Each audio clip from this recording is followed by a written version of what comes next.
excellent book called Narcissus and Wonderland. They have a thing called ersatz self-objects functioning as ATMs to give you fantasies of blissful oneness with the mother, which then gives you the chemistry, the good feeling of the oneness that you were missing. It's a pathological regression, and you're dependent on it. And you become addicted to the chemistry from the fantasies. But how do you get the fantasies? How do you get the fantasies, they say? You need something to trigger it. So the wine or the cigarette or the cookie or whatever triggers it. It functions as an ersatz self-object. Okay, so the real self-object was the breast. The mother was supposed to soothe the baby, be one with the baby. Paradise, Shambhala, Avalon, Shangri-La, all those paradise, the Garden of Eden, any kind of psychological, emotional utopia for the baby. Blissful oneness, that's missing, right? So the baby did have it at least in the uterus. But how do you blip up those fantasies that you had when you were in the uterus? How do you trigger that? You need something to trigger it. So you fill in, you find something to function as a trigger mechanism called the ATMs. So that's the wine and all and so on.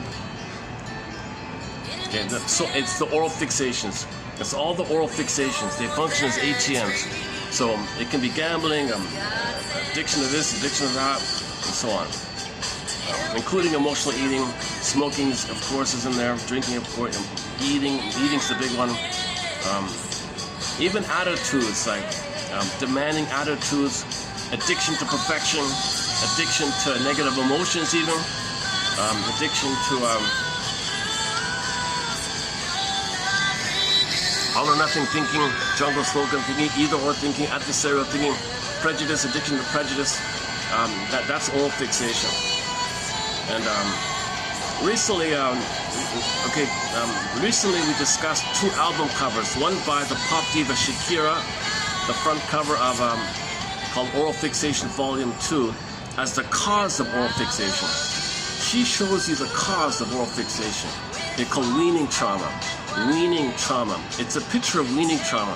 She did a huge public service, I think, with that image.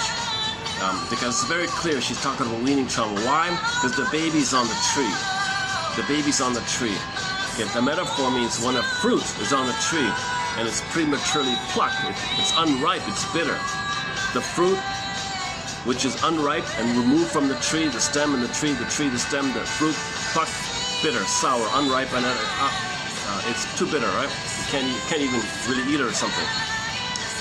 So she had a baby on the tree in this reference. Okay, now there was a woman in the middle holding the nipple, the breast, pulled away, weaning trauma.